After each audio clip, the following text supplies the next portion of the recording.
Hello everyone, आज हम कुछ प्रोसीजर्स के बारे में पढ़ेंगे that is important for nursing mains. So let's start. तो फर्स्ट हम पढ़ेंगे लिवर बायोप्सी के बारे में।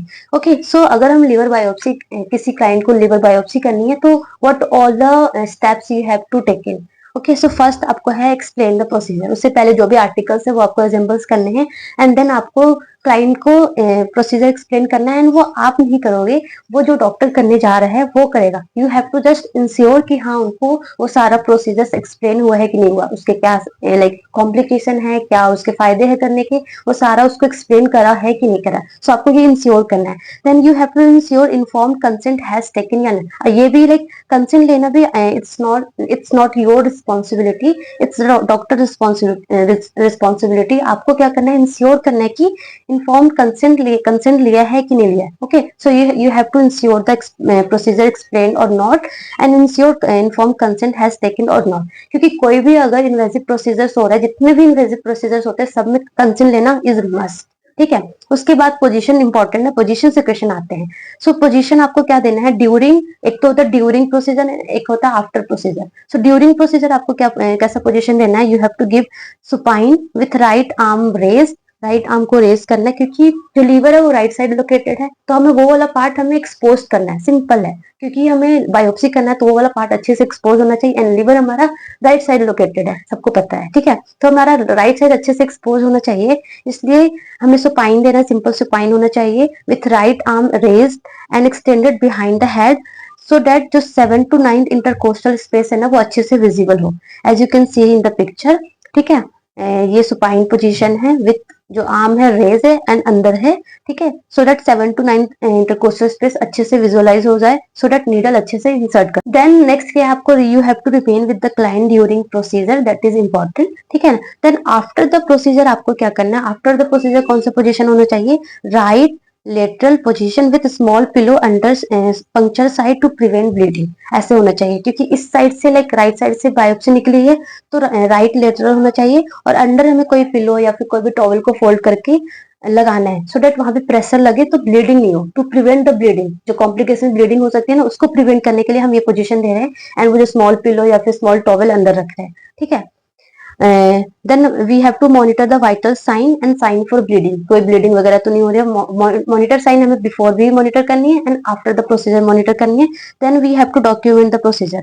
सो प्रोसीजर डॉक्यूमेंटेशन में आपको क्या क्या करना है, डॉक्यूमेंटेशन में आपको लाइक प्रोसीजर लिखना है, क्या प्रोसीजर हुआ ड्यूरिंग द प्रोसीजर, क्या क्या चीजें, क्या क्या लाइक प्रिपरेशन हुआ, कुछ अगर कॉम्प्लिकेशन वगैरह ड्यूरिंग द प्रोसीजर हुआ वो आपको पूरा लिखना है। क्या क्या एनेस्थीसिया मेडिसिन या कुछ भी मेडिसिन देते हैं ना वो दिया या नहीं दिया वो सारा लिखना है। देन आफ्टर द प्रोसीजर आपको आपने पोजीशन दिया, no sign of bleeding, vital sign क्या है वो सारा आपको डॉक्यूमेंट करना है, प्रॉपर डॉक्यूमेंट करना है। ठीक है, सो ये हमारा पोजीशन हो गया as you can see during the procedure and after the procedure. ठीक है, देन नेक्स्ट प्रोसीजर हमारा है Foley's catheter insertion. So Foley's catheter में भी सिंपल है, हमें जो प्रोसीजर एक्सप्लेन करना है। देन पोजीशन, सो मेल में जो पोजीशन होगा वो सुपाइन होगा, simple supine with thigh slightly abducted.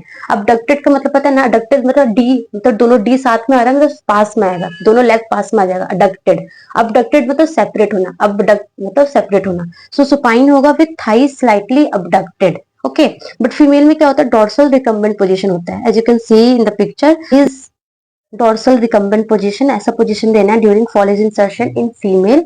ठीक है ना, सो ये हमारा पोजीशन हो गया। देन हमको like we have to wear the clean gloves और पेरिनियल एयर को क्लीन करना है with soap and water. This is important कि ये भी पूछ सकते हैं कि पेरिनियल केयर में क्या यूज करते हैं, बिटाडीन या एंटीसेप्टिक सॉल्यूशन, तो आपको आंसर क्या देना है, सोप एंड वाटर। हमेशा सोप एंड वाटर से सिंपल पेरिनियल केयर देना होता है। ठीक है ना, फिर वो ग्लव्स को रिमूव कर देना है and perform hand hygiene. Then हमें क्या करना है कि we have to wipe from front to back. देखो ऐसे हमें पहले we have to separate with dominant hand से we have to separate the labium majora and labium minora and हमें क्लीन करना है like front to back. Front to back हमें clean करना है, फ्रंट टू बैक एक क्लीन कर लिया, then one fold, then third fold, फिर ऊपर, ऐसे हमें प्रॉपर एंड कोई भी एंटीसेप्टिक सॉल्यूशन से क्लीन करना, दैट इज बीटाडीन। हम अपने एम्स में बीटाडीन यूज करते हैं।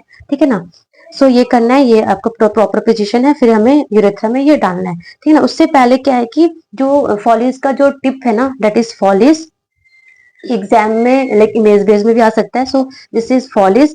तो ये टिप को हम क्या करते हैं, पहले लुब्रिकेट कोई भी जेली से, लाइक हम लिग्नोकेन जेली से इसको लुब्रिकेट करते हैं, ठीक है ना। सो उसको हमें कितना लुब्रिकेट करना होता है, जो टिप होता है कितना उसमें लगाना होता है, जो 2.5 centimetre in female and 12.5 to 17.5 centimetre in male, ठीक है। सो ये आपको याद रखना है कि पोजिशन क्या होती है और फॉलिस कैथेटर कैसा होता है, इमेज याद रखना है, ठीक है ना। एंड पेरिनियल केयर में कौन सा यूज करते हैं सॉल्यूशन, एंड हम लाइक जो antiseptic solution front to back कैसे क्लीन करना है विथ नॉन डोमिनेंट हैंड से हमें पूरा सेपरेट करना है।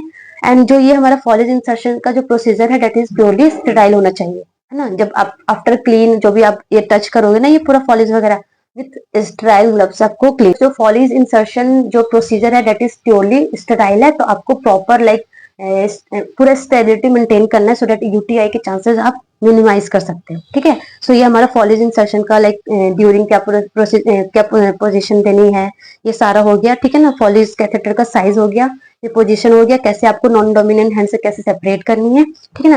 Then Foley's removal, one more thing कि फॉलिस रिमूवल के टाइम कैसे करना है। सो फॉलिस रिमूवल भी कुछ नहीं आपको क्लाइंट को बताना है।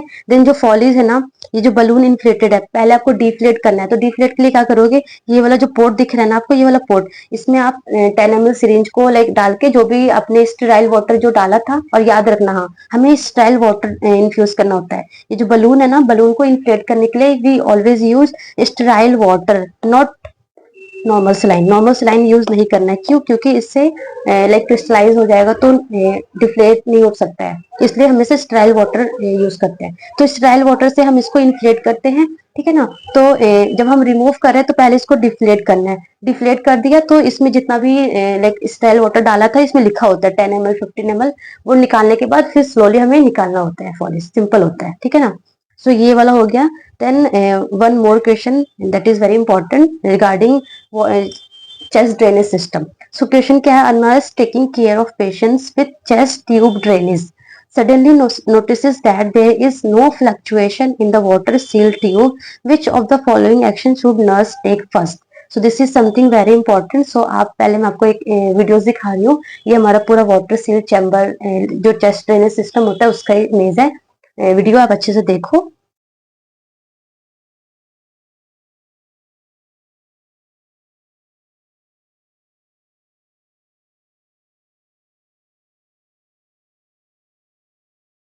चैम्बर होता है ना, कुछ चीजें आपको ध्यान रखनी होगी कि वाटर सील चैम्बर में जो कंटिन्यूअस बबलिंग, फ्लक्चुएशन, वो कब नॉर्मल बोलते हैं कब एबनॉर्मल बोलते हैं, इससे क्वेश्चंस आते हैं। सो वाटर सील चैम्बर में क्या है कि you have to monitor for fluctuation. आपने अभी वीडियोस में भी देखा है ना, फ्लक्चुएशन होता है, you have to monitor for fluctuation of fluid level. अगर ये स्टॉप हो गए, इन केस जो फ्लक्चुएशन हो रहा था फ्लूइड का वो स्टॉप हो जाएगा, तो आपको क्या करना है, you have to look for tube is obstructed और not, any dependent loop exist और नॉट। सो आप इमेज में देख सकते हो, मैं आपको इमेज में दिखाती हूँ डिपेंडेंट लूप कैसा होता है। ये मतलब चेस्ट ट्यूब ड्रेनेज है वो नीचे ज्यादा हैंग है, मतलब फ्लोर पे ऐसे लाइन है, that is dependent loop. So dependent loop नहीं होना चाहिए, उसकी वजह से भी वो जो फ्लक्चुएशन है वो स्टॉप हो सकता है, या फिर कोई किंकिंग वगैरह हो गया उसकी वजह से, है ना। If suction is not working properly, उसकी वजह से भी हो सकता है, या फिर इफ लंग्स हैज री एक्सपेंडेड। सो ये चार ये सारे रीजन है फॉर नॉट जो फ्लक्चुएशन होता है वो स्टॉप का।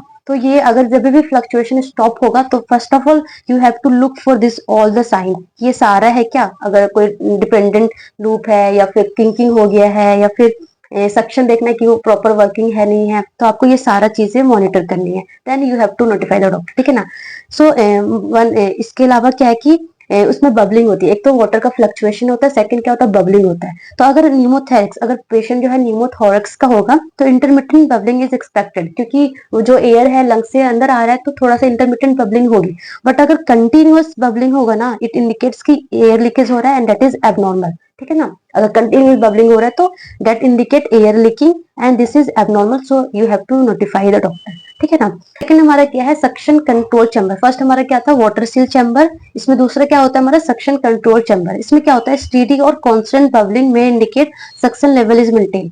तो मतलब सक्शन कंट्रोल चैम्बर में स्टेडी या कांस्टेंट बबलिंग होगा and that is normal finding, but अगर वही बबलिंग बहुत विग्रसली हो जाएगा that is abnormal finding and you have to inform the doctor. So ये पॉइंट आपको याद रखना है, ऐसे पॉइंट से क्वेश्चन आएगा, ठीक है। कैसा आएगा मैं क्वेश्चन दिखाऊंगी वो वाला पिछला वाला, ठीक है। वन मोर थिंग कि अगर लेट्स सपोज जो चेस्ट ट्यूब था वो सडनली आउट हो गया, कहाँ से, चेस्ट के साइड से वो आउट हो गया, देन आपको क्या करना है, if chest tube is pulled out of chest accidentally, तो फर्स्ट ऑफ ऑल आपको क्या करना है, जो स्किन होती है ना, लाइक ट्यूब आउट हो गया तो स्किन को पिंच करना है, दोनों स्किन को क्लोज करके पिंच करने हैं, ठीक है। पिंच करने के बाद वहां पे कोई भी ऑक्लूसिव ड्रेसिंग लगाना है, प्रॉपर पेस्ट करना है, मतलब प्लास्टर से, then you have to inform the doctor. ऐसा नहीं कि जैसे ही वो आउट हो गया आप डॉक्टर को इन्फॉर्म करने चले गए, नहीं, फर्स्ट ऑफ ऑल जो साइट है उसको अच्छे से क्लोज करना है, प्रॉपर सील करना है, देन आपको डॉक्टर को इन्फॉर्म करना है। This is something very important, अच्छे से याद रखना, ठीक है ना।